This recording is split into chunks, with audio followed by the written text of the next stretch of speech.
Wah, ini satu baldi sudah turun. Yang ni dekat separuh saja guys. Lebih kurang lah 5 baldi lah guys.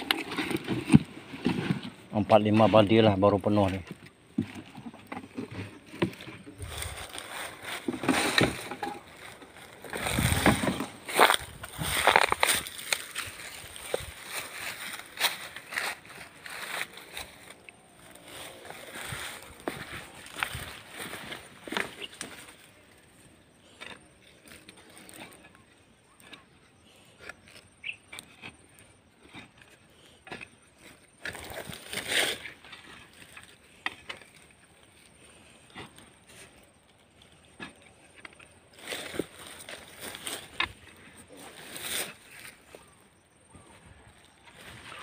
Tengok gaya macam 5-6 baldi ni guys.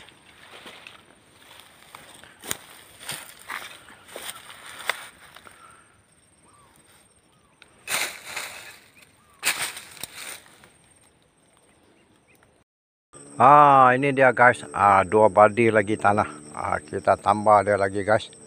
Tengok apa akan jadi. Dia penuh ke tidak.